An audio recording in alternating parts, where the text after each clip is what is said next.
College की fees जमा करवाने की आखिरी तारीख होने की वजह से माँ के कई बार मना करने के बावजूद भी वो रात को चाचा के इंतजार में बैठी रही, क्योंकि उसे किसी भी हाल में कॉलेज की फीस चाहिए ही थी। ये इतना बड़ा कारोबार उसके पापा का भी था, लेकिन यहाँ उन्हें बूंद बूंद करके जिंदगी की बुनियादी ज़रूरतें दी जाती थीं। नौकरों से भी ज़्यादा बदतर व्यवहार उन दोनों माँ बेटी के साथ किया जाता था। रिश्तों की फितरत बदलते देर ही भला कितनी लगती है, और पापा के चले जाने के बाद उसे सारे रिश्ते बहुत अच्छी तरह से समझ में आ गए थे। उसकी माँ को तो यहाँ की नौकरानी ही बना दिया गया था, और वो सारी जिंदगी बिना किसी सुविधाओं के गुजार कर बड़ी हुई थी। शायद आखिरी बार उसने अपना मनपसंद खाना अपनी मर्जी से 20 साल पहले खाया था। बाद में सारी जिंदगी नौकरों के साथ बची हुई या झूठी सब्जी का जायका लिया है। पापा और चाचा ने मिलकर ये कारोबार शुरू किया था, बल्कि सारी जमीनों पर दोनों का बराबर अधिकार था। लेकिन उसके चाचा ऐसे जताते थे कि कारोबार और जमीन की आमदनी पर सिर्फ उनका अकेले का ही अधिकार था। वो इस तरह से गर्दन अकड़ा कर चलते जैसे अपने गुरूर के नीचे लोगों को रौंद देंगे। उनकी पत्नी भी कुछ कम बदजुबान और बदतमीज नहीं थी। नैना ने हमेशा चाचा को अपने बड़ों की तरह इज्जत दी थी, लेकिन उनका व्यवहार नैना के साथ बहुत बुरा था। ये लड़की, तुम यहाँ रात के इस समय क्यों बैठी हुई हो? चाचा की सख्त आवाज सुनकर वो बहुत ज्यादा डर गई थी। जिस मकसद की वजह से वो यहाँ बैठी थी, उसे पूरा करने के लिए उसने जैसे तैसे हिम्मत जुटाई। चाचा, मैं आपका ही इंतजार कर रही थी, इसीलिए यहाँ बैठी थी। कल फीस जमा करवाने की आखिरी तारीख है, और किसी भी हाल में अगर कॉलेज वालों को कल फीस ना मिली तो फिर मेरा एडमिशन रद्द कर दिया जाएगा। एग्जाम्स भी आने वाले हैं। चाचा ने एक नज़र अपनी भतीजी को देखा, जो आंखों में बहुत उम्मीदें लेकर उनके पास आई थी। देखो लड़की, जितना पढ़ना लिखना था पढ़ लिया। अगर तुम्हारा एडमिशन रद्द हो जाता है तो हो जाने दो। वैसे भी मैं तुम्हारी शादी पक्की कर चुका हूँ। अपनी बात कहकर वो वहां से जाने लगे कि ये सुनकर नैना का मुंह हैरानी से खुला का खुला रह गया। बिना उसकी माँ से कोई राय मशवरा किए उसकी जिंदगी का इतना बड़ा फैसला चाचा कैसे कर सकते थे? चाचा, उन जमीनों में मेरे पिता का हिस्सा भी शामिल है, जिस हिसाब से मैं भी उस पर अधिकार रखती हूँ।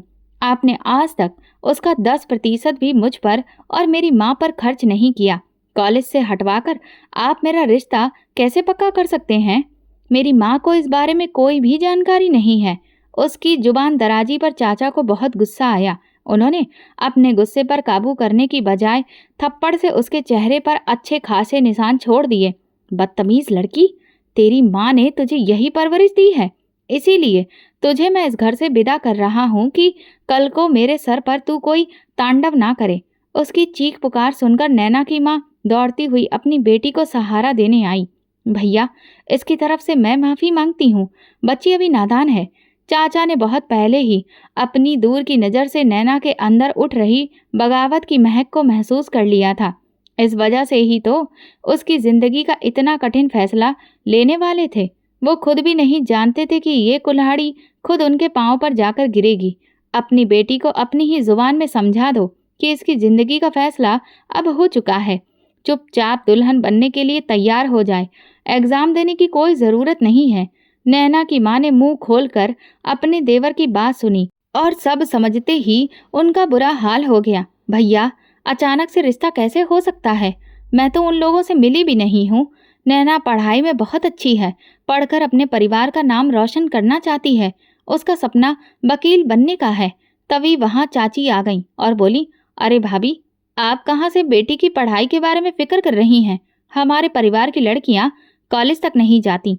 हमने तो फिर भी इस पर इतना एहसान किया है। शादी तो एक दिन तुम्हें अपनी बेटी की करनी ही है ना। जब उसके चाचा ने ये फैसला कर दिया है तो फिर तुम लोग होते कौन हो इस पर ऐतराज करने वाले? ये मत भूलो कि तुम्हारी बेटी को और तुम्हें हमने ही सहारा दे रखा है। चाचा की जगह चाची ने अपनी आवाज तेज की, क्योंकि इस इरादे में उनका भी बराबर का हिस्सा था। बहुत लंबे समय से इस बला से जान छुड़वाने की कोशिश कर रहे थे, लेकिन देखिए भाभी, ऐसे मामले बड़े ही तय करने होते हैं। इसीलिए अपनी बेटी की शादी की तैयारी करना शुरू कर दीजिए। चाचा, मैं ये शादी किसी भी हाल में नहीं करूंगी। पढ़ लिख कर मैं अपने पैरों पर खड़ी ना हो जाऊं, इसीलिए आप डरते हैं ना। इन जमीनों पर मेरी माँ का भी अधिकार है। आप लोगों ने हम पर कोई एहसान नहीं किया है, बल्कि आप हमारा एहसान मानिए कि अब तक हमारी ज़मीनें आप लोगों के पास हैं। चाचा ने एक नज़र आंखें घुमाकर अपनी भाभी को देखा। उनकी नज़रें ही ये बात समझने के लिए काफ़ी थी कि अपनी बेटी की ज़िंदगी चाहती हो तो इसका मुंह बंद कर दो, वरना अंजाम की परवाह हम नहीं करेंगे। खामोश हो जाना, तुम्हारे चाचा ठीक कह रहे हैं। उन्होंने नैना को खींचते हुए वहां से ले जाया, जबकि वो बार बार यही कह रही थी, आप हमेशा मेरा ही मुंह क्यों बंद करवा देती हैं? इन लोगों ने हमेशा हमारे साथ जुल्म किया है। भगवान के लिए अपना मुंह बंद रखो। अगर तुम्हारे चाचा ने जरा सी भी बकवास और सुन ली तो वो तुम्हें गोली मार देंगे। अपनी अकेली माँ पर कुछ तो तरस खाओ। तुम्हारे बिना मेरी जिंदगी में क्या बाकी रह जाएगा? जब वो शब्दों से जंग ना जीत सके तो लोग अपनी ताकत से उन्हें डरा धमका कर खामोश करवा देना चाहते हैं। उन्होंने नैना का रिश्ता एक ऐसे खानदान में तय किया था जहां सारी जिंदगी वो उनके गुनाहों की सजा भुगतने में लगा देगी। ऐसे गुनाह जो जबरदस्ती उसके सिर पर मढ़ दिए गए थे।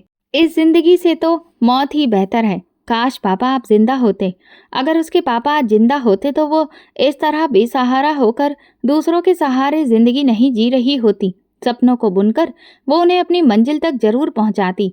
उसके पापा ने ही तो उसे सिखाया था कि अपनी किस्मत के फैसले दूसरों के हाथ में देने की बजाय हमेशा उसकी डोर खुद के हाथों में रखनी चाहिए।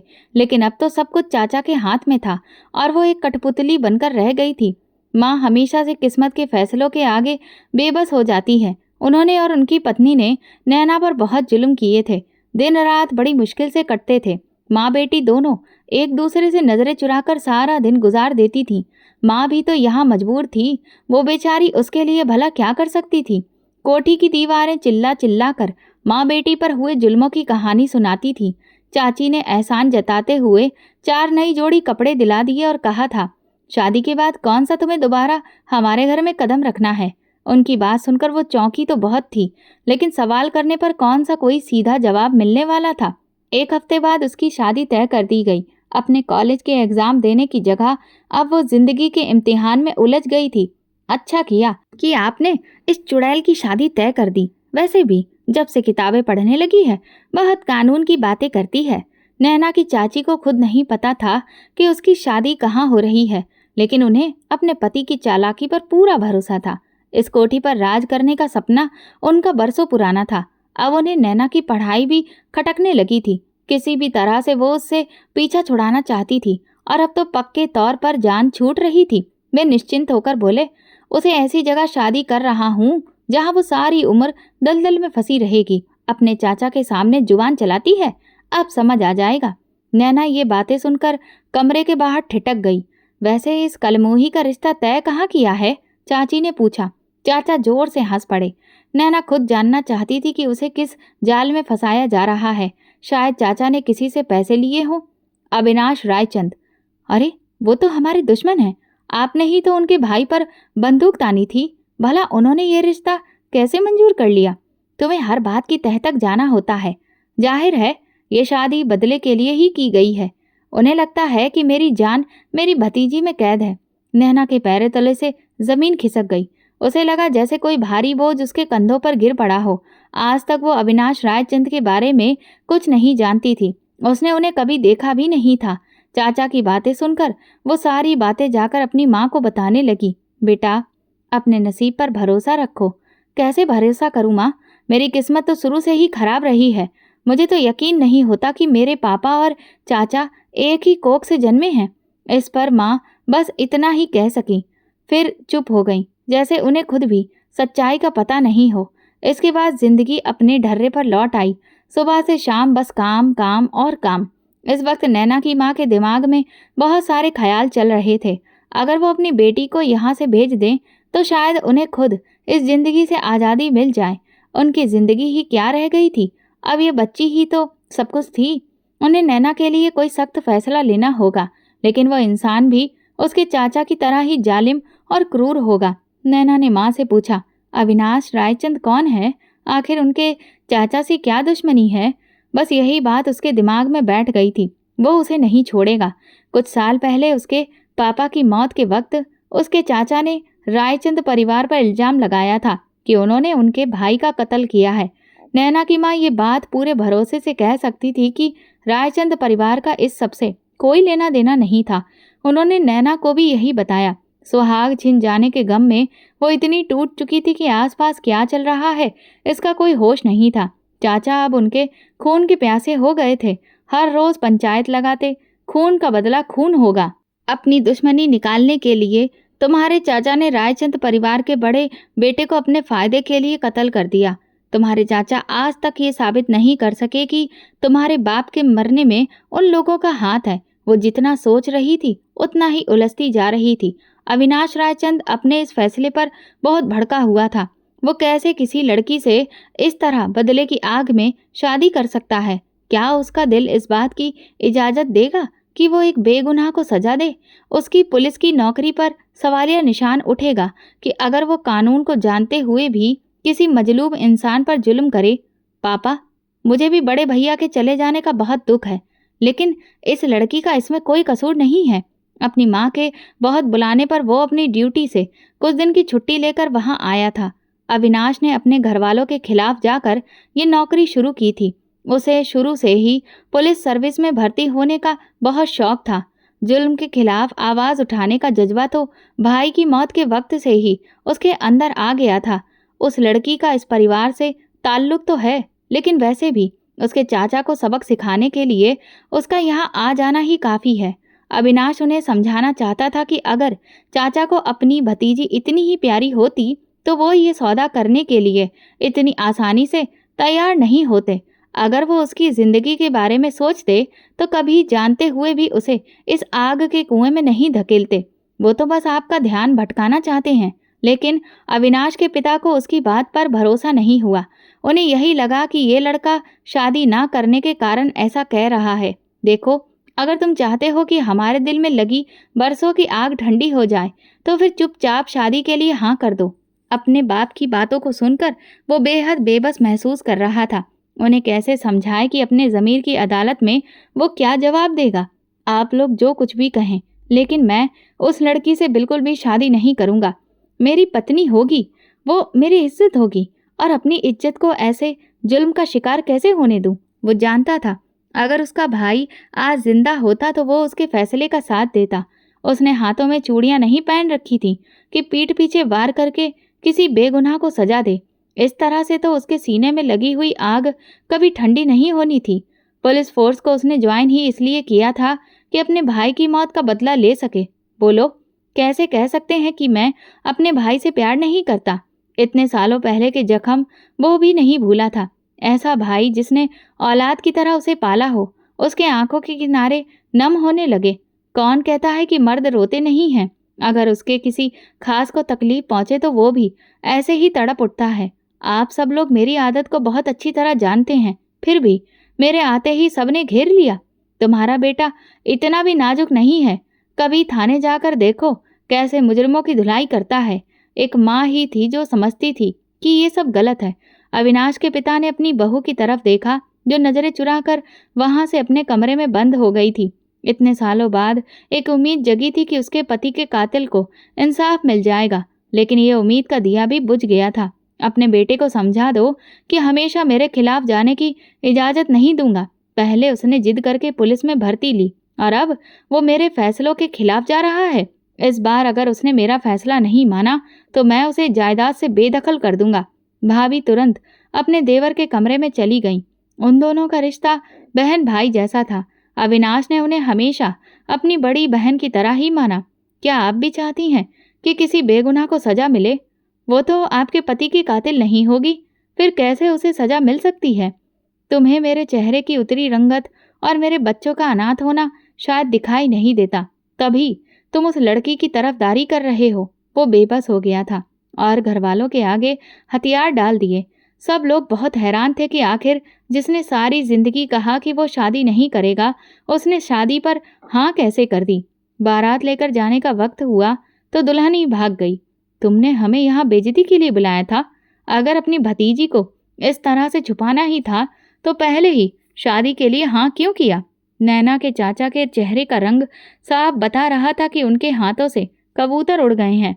वो अपनी भाभी पर जोर देकर पूछने की कोशिश कर रहे थे, अगर तुमने नहीं बताया तो तुम्हारी बेटी को मैं जिंदा जमीन में गाड़ दूंगा। उसकी हिम्मत कैसे हुई हमारे उसूलों के खिलाफ जाने की। नैना की माँ ने मुंह से एक शब्द भी नहीं निकाला।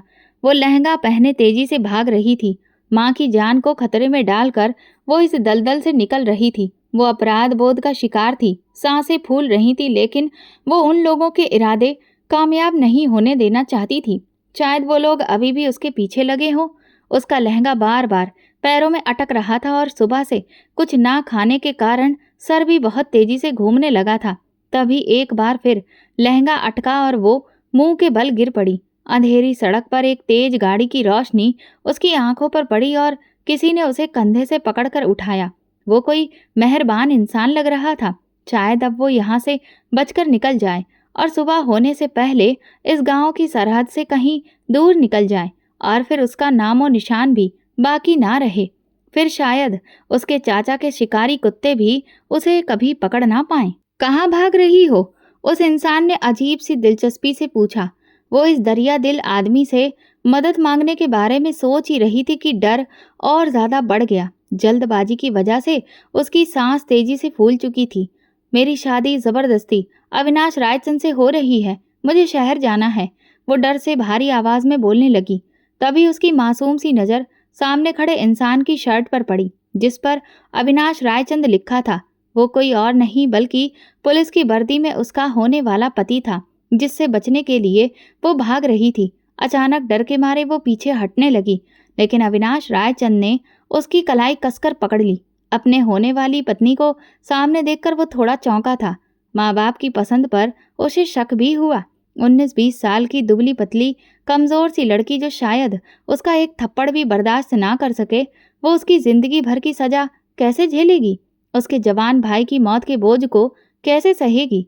पहले तो अविनाश उसे पहचान नहीं पाया था। उसे लगा ये कोई घर से प्यार मोहब्बत के चक्कर में भागी लड़की है। वो तो बस ये सोचकर उसे वापस घर भेजना चाहता था। मुझे तो लगा था कि तुम अपने चाचा को बहुत प्यारी हो, तभी उन्होंने तुम्हें छुपा लिया। लेकिन यहाँ तो लग रहा है कि तुम्हारे चाचा को तुमसे कोई प्यार ही नहीं है, इसीलिए तो भाग रही हो। उसकी बातों में गहरा तंज छिपा था, जिसे नैना अच्छे से समझ रही थी। उसने नजरें उठाकर उस इंसान की तरफ देखा और वर्दी पर लगे नाम की प्लेट पढ़ते ही उसकी आंखें हैरत से खुल गईं। चेहरे का रंग भी बदल गया। मुझे छोड़ दो प्लीज। अब उसे अपनी माँ की फिक्र होने लगी। अगर मेरे पकड़े जाने की खबर उन्हें मिल गई तो वो ये तकलीफ कैसे सहेगी? देखो, मैं तुम्हारे आगे हाथ जोड़कर विनती करती हूँ।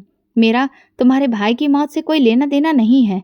उस वक्त मैं भी खुद को खो चुकी थी। तुम्हारे चाचा से तुम्हारे जो भी हिसाब किताब हैं वो तुम अलग से निपटा लेना।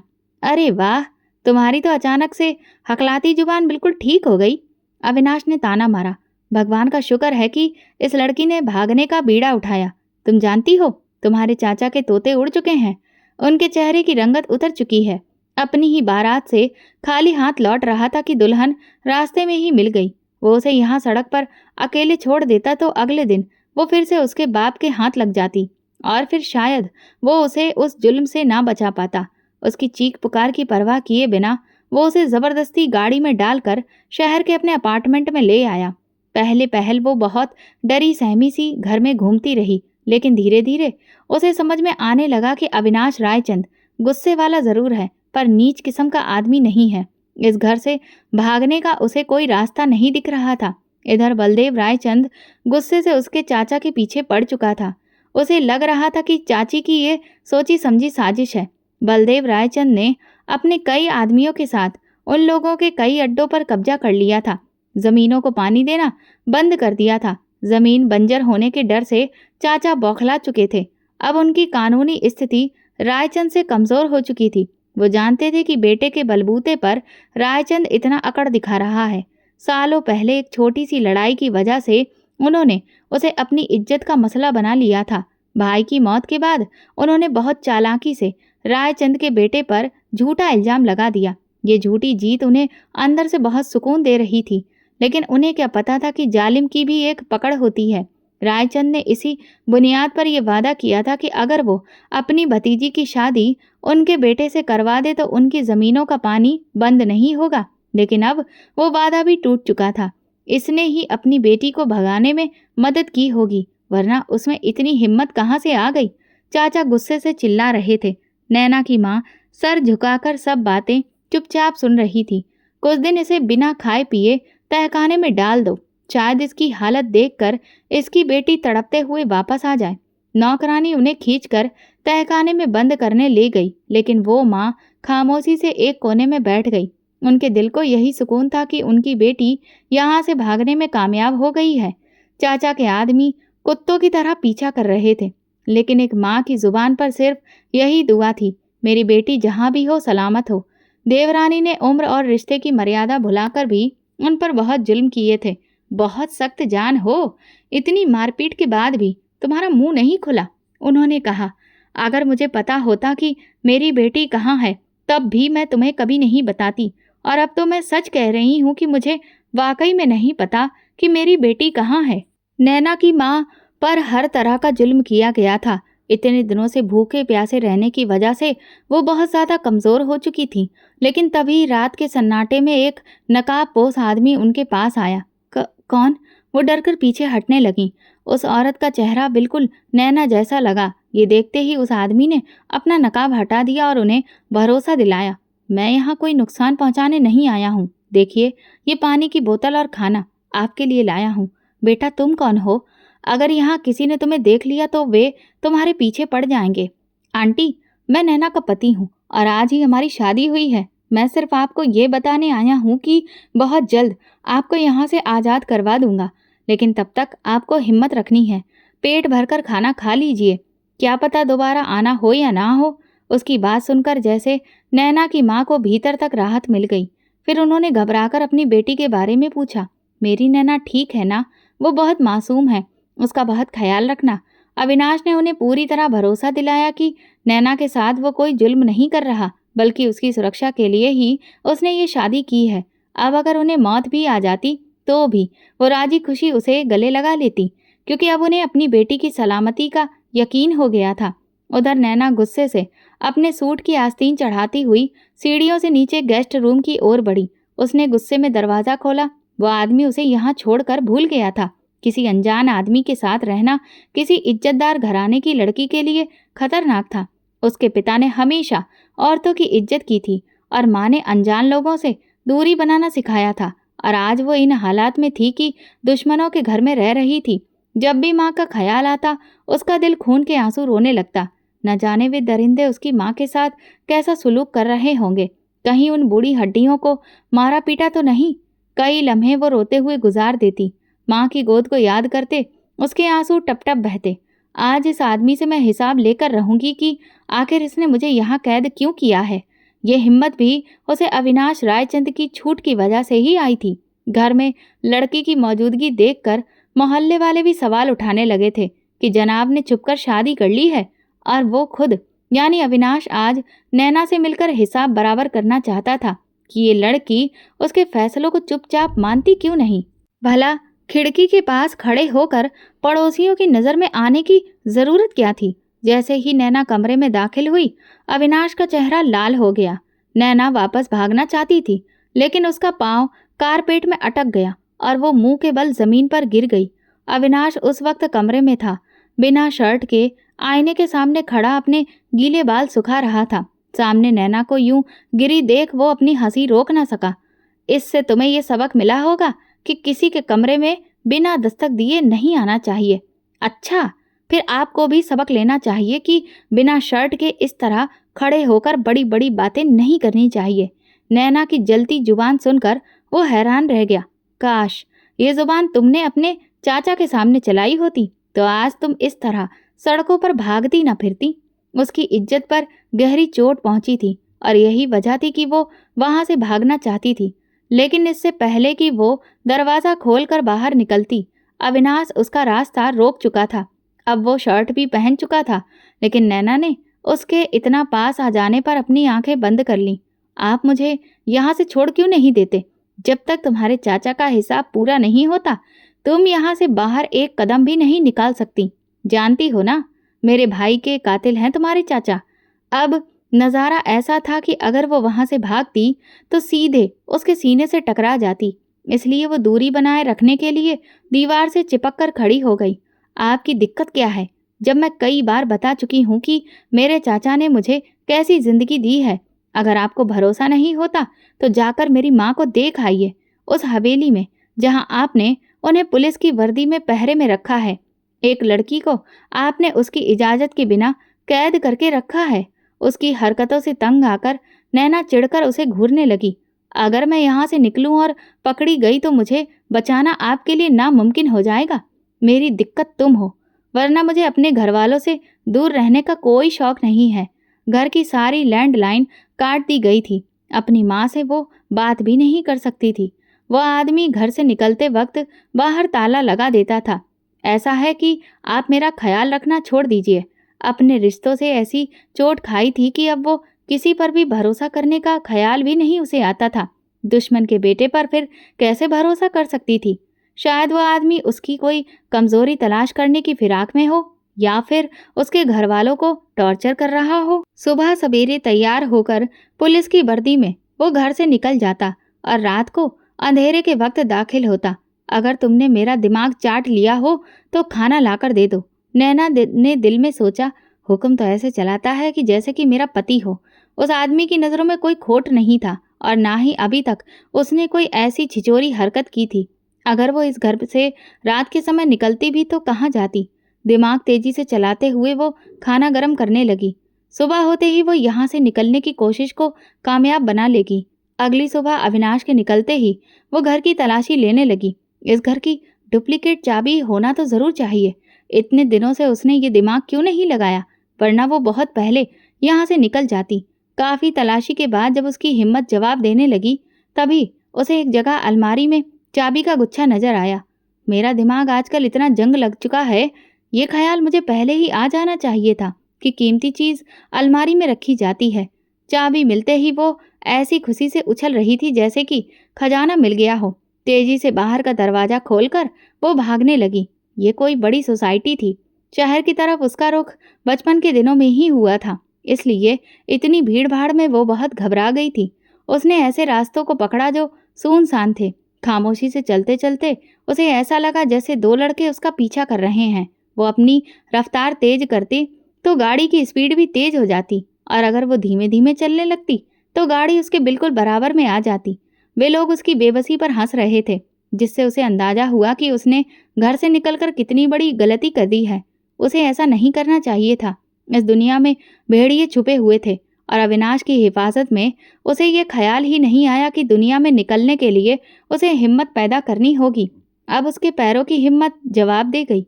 वो जमीन पर गिरने लगी तो वो लड़के गाड़ी से निकलकर उसके करीब आ रहे थे। सुबह से शाम हो चुकी थी।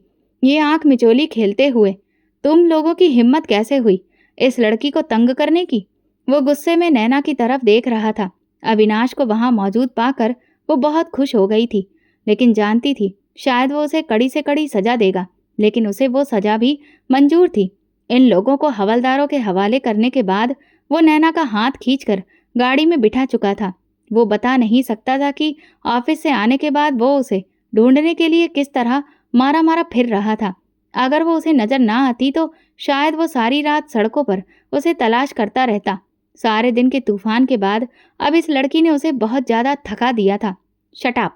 उसकी दहाड़ के बाद वो खामोशी से सहमते हुए बाहर की तरफ देखने लगी थी। घर लाकर उसे सोफे पर बिठाया। मैंने जो भी तुम्हें ड्रेस दिए हैं उनमें से कोई एक पहनकर तैयार हो जाओ। अभी कुछ देर में पंडित जी आने वाले हैं। लेकिन किस लिए? उसकी बात पर अविनाश ने अपनी आंखों से उसे घूरा। शादी के लिए। इससे पहले कि तुम और ज्यादा सवाल करो कि किसकी शादी है, तो मैं तुम्हें बता दूं कि हम दोनों की शादी है। ये बात सुनते ही नैना को जोर का झटका लगा था। वह हैरत से मुंह खोलकर अविनाश की तरफ देखने लगी। आधा घंटा गुजर जाने के बाद जब उसने कपड़े नहीं बदले तो अविनाश ने उसे बाजू से पकड़कर अपने सामने खड़ा किया। तुम लड़कियों को एक बार की कही हुई बात समझ में क्यों नहीं आती है? पहले ही कहा था ना कि कपड़े बदल लो। लेकिन शायद तुम्हें शादी की कोई खुशी नहीं है और मेरी खुशी भी खराब करने पर तुली हुई हो। पता नहीं किस लड़की से मोहब्बत हो गई है। वो गुस्से में उसे ऐसे ही डांट रहा था। वो पहले ही पूरे दिन में डरी हुई थी। अभी तक उन लड़कों का डर उसके दिल से गया नहीं था, और अब एक नए मोड़ पर वो अपनी किस्मत पर हैरान थी कि आगे उसके नसीब में क्या लिखा जाना था? अविनाश की डांट सुनकर वो और ज्यादा रोने लगी। ए लड़की, अभी देखो, मेरे पास चुप करवाने का वक्त नहीं है। पंडित जी बाहर आकर बैठे हुए हैं, इसलिए खामोशी से ये लहंगा पहन लो। उसने लहंगे का दुपट्टा उसके सर पर उड़ा दिया। शादी हो जाने के बाद वो पंडित जी को बाहर छोड़कर आया, फिर बोला, देखो, एक लड़की होने की हैसियत से मैं तुम्हारी इज्जत और सुरक्षा को बहुत अच्छे से समझता हूँ। एक गैर इंसान के साथ रहना किसी भी तरह से सुकून भरा नहीं होता, फिर वो चाहे कितना भी आपको भरोसा क्यों ही ना दिलाए। लेकिन मैंने ये शादी की है, और दूसरी बात, अब तो तुम मुझे अच्छी लगने लगी हो, तो किसी और के लिए तुम्हें मैं छोड़ तो नहीं सकता ना। उसका हाथ पकड़कर अलमारी के पास लेकर आया और अपनी मर्जी का ड्रेस उसके हाथ में पकड़ाया। एक रोबोट की तरह वो उसकी हर बात को मान रही थी। कपड़े बदलने के बाद वो कमरा अच्छे से साफ कर चुका था। सारे दिन का थका हारा वो एक भरपूर नींद लेना चाहता था। खामोशी से अब कमरे में लेट जाओ। हाथ पकड़कर वो नैना को बेड पर लिटा चुका था। डर की वजह से वो भी उसके साथ लेट गई। वो अच्छे से जानता था कि उसकी पत्नी डरी हुई है, इसीलिए चुपचाप उसके सारे हुक्म मान रही है। अगले दिन वो इधर उधर देखने लगा, फिर तेजी से भागकर किचन में चला आया और दरवाजे के पास टेक लगाकर खड़ा हो गया। वो अपने कल के व्यवहार की वजह से शर्मिंदा था, लेकिन नैना को भी इस तरह से बचकर भागना नहीं चाहिए था।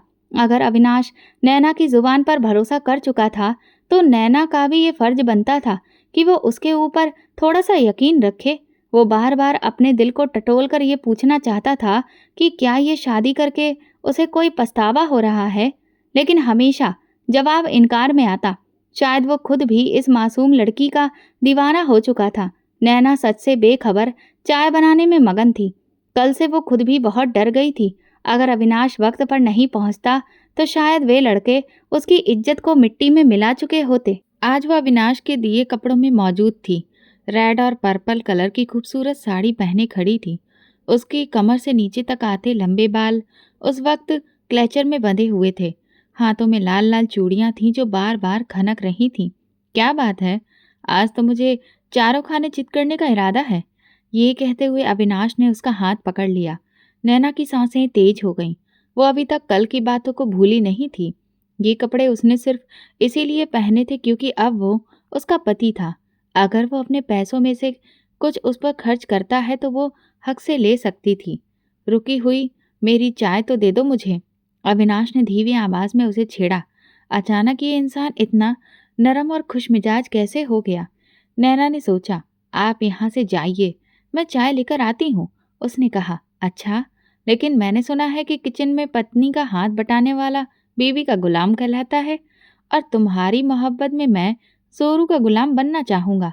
आपको लगता है शायद कोई बुखार हो गया है या किसी ने जोर से डंडा मारा है, तभी ऐसी बहकी बहकी बातें कर रहे हैं।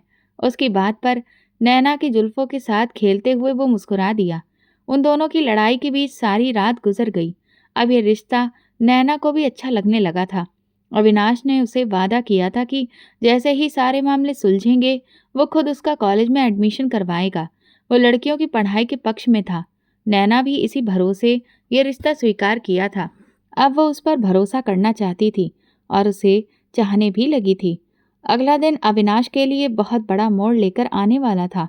नैना का चाचा, जो एक दरिंदा था, उसकी माँ को कैद करके जबरन काबू में रखे हुए था। इस वजह से ही अविनाश उसे सजा दिलाना चाहता था, लेकिन इस बार भगवान ने उसके सब्र का बहुत बड़ा इनाम सोच रखा था।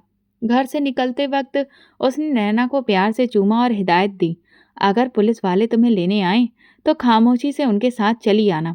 आज तुम्हारे लिए एक सरप्राइज है। वो बेशक एक बेहतरीन इंसान था, जिसने अपने भाई की मौत का बदला खुद नहीं लिया। उस दिन वो अपनी पूरी टीम के साथ अपने दुश्मन के घर, जो अब उसका ससुराल बन चुका था, पहुंचा। यहाँ उसकी सास के साथ जो जुल्म किया गया था वो अब उसकी आंखों के सामने था। नैना का चाचा पुलिस को देखकर घबरा गया और बोला, आप लोग किस लिए आए हैं? लेकिन पुलिस बिना जवाब दिए घर के एक एक कोने की तलाशी लेने लगी। अब अपनी वर्दी का रौब दिखाओगे? हमने ऐसा कुछ नहीं किया, मैं अभी फोन मिलाता हूँ, वो चिल्लाया। अविनाश ने उसका फोन हाथ से छीन लिया और बोला, आप बुजुर्ग हैं, जरा आराम से करिए, जल्दबाजी आपकी उम्र को रास नहीं आती। तहखाने से नैना की माँ को बरामद कर लिया गया। पुलिस ने कहा, आपकी बेटी ने आरोप लगाया है कि आपने उनकी माँ को कैद कर रखा था और उन पर अत्याचार किए हैं। घर से ऐसे कई कागजात भी मिले जिन पर जबरन नैना की माँ से साइन करवाए गए थे। अब पुलिस उन्हें हथकड़ियाँ लगाने लगी, जिस पर चाचा आग बबूला हो गए। भाई के साथ तुम लोगों को भी मार देना चाहिए था। गुस्से में इंसान की अकल काम करना बंद कर देती है। उनका भी यही हाल हुआ। उन्होंने अपना राज खुद ही उगल दिया और ये सारी बात रिकॉर्ड हो चुकी थी। अविनाश ने सबके सामने वो रिकॉर्डिंग चला दी। उन्हें हथकड़ी पहनाकर ले जाया गया। नैना की माँ की हालत इतनी खराब थी कि उन्हें तुरंत अस्पताल में भर्ती करवाना पड़ा। बलदेव रायचंद को जब इस पूरे मामले की खबर मिली तो उन्हें बहुत पछतावा हुआ कि असली मुजरिम अब पकड़ा गया है और अपने अंजाम तक पहुंच चुका है। उन्होंने खास तौर पर अपने बेटे को फोन करके जानकारी दी। इस आदमी को उम्र कैद होनी चाहिए। अपनी माँ की हालत देखकर नैना अविनाश के गले लगकर फूट फूट कर रोने लगी। उन्होंने आज तक कभी उसे दुख नहीं पहुंचाया था। जितना ध्यान वो रख सकती थी उतना उन्होंने रखा। माँ को अपने साय में छुपाकर रखा और उसी की वजह से वो आज इस हालत में पहुंची थी। माँ, उठिए ना। तुम्हारी माँ अभी दवाओं के असर में है। जब इन्हें होश आएगा तो ये ठीक हो जाएंगी। तुम इनके पास बैठकर रोगी तो इन्हें और तकलीफ होगी। फिर नैना की रजामंदी के बिना ही अविनाश उसे वापस कोठी लेकर गया। बलदेव रायचंद उसे देखकर आग बबूला हो गए। उन्हें लगा अब इस लड़की की कोई ज़रूरत नहीं रही। वे अपने दिल को इतना बड़ा नहीं कर पाए कि नैना की मौजूदगी बर्दाश्त कर सकें। और जिस तरह उनका बेटा हाथ पर हाथ धरे उसे वापस ला रहा था, उससे ये साफ हो गया कि उन दोनों के बीच जो भी रिश्ता था अब वो खुलकर सामने आ चुका था। नैना अपनी माँ की हालत की वजह से बहुत गहरे सदमे में थी। उन माँ बेटी की जिंदगी कैसे गुजरी अब इसमें हमें कोई वास्ता नहीं। हमें अपना इंसाफ मिल चुका है। भाभी के चेहरे पर बरसों बाद मुस्कुराहट आई थी। वो भी खामोशी से खड़ी अपने ससुर की बातों को सुन रही थी।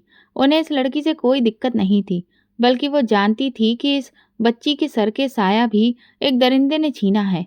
वो खुद भी एक डसी हुई लड़की है। जैसे आप लोगों ने जख्मों पर मरहम लगाया, वैसे उसने भी सारी उम्र इस शख्स की वजह से अनाथों जैसी हालत में गुजारी है। और अब ये मेरी पत्नी है, मैं कैसे उसे अकेला छोड़ सकता हूँ। देखो लड़की, उसके ससुर बोले, हम तुम्हारी जिंदगी में बस इतनी मदद कर सकते हैं कि अगर तुम्हें शहर में कोई मुश्किल आए तो हम मदद कर देंगे, लेकिन अपने बेटे की जिंदगी एक ऐसे परिवार की लड़की के साथ नहीं जोड़ सकते।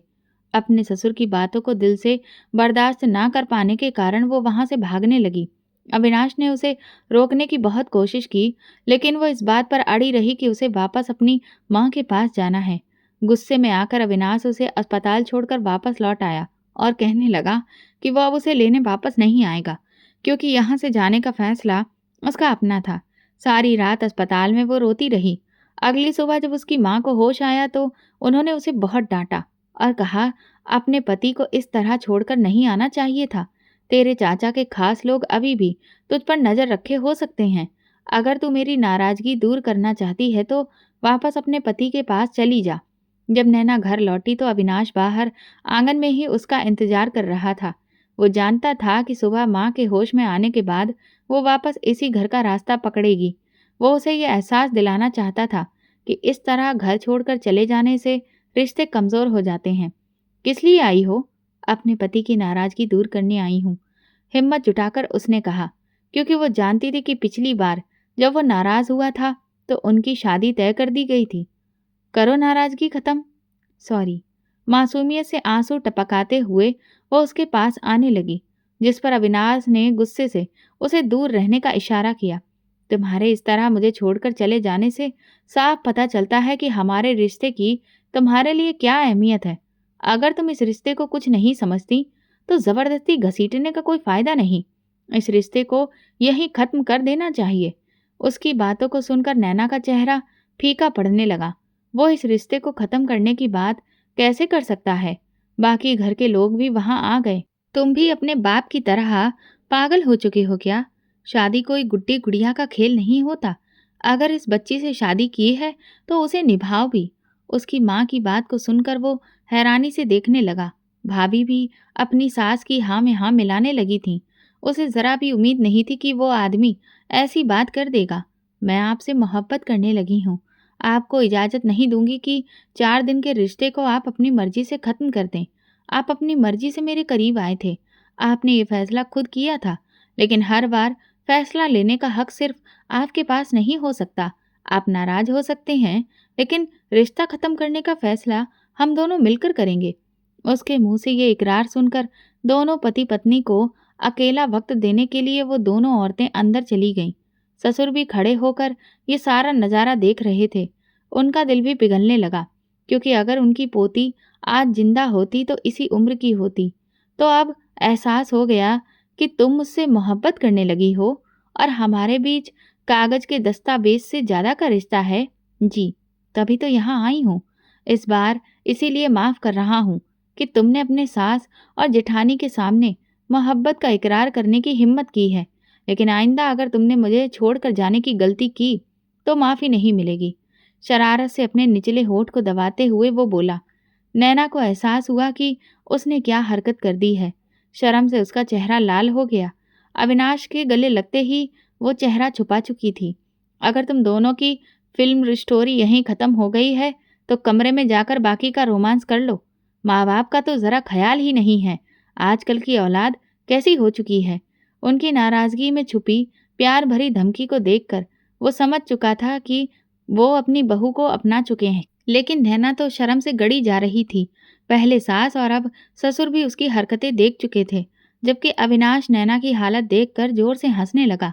बहुत समय बाद उनकी ज़िंदगी में फिर से रंग भरने लगे थे और अब उस दरिंदे को भी उसकी असली जगह मिल चुकी थी। तो दोस्तों, अगर आपको हमारी कहानी पसंद आई हो तो कमेंट करके ज़रूर बताएं।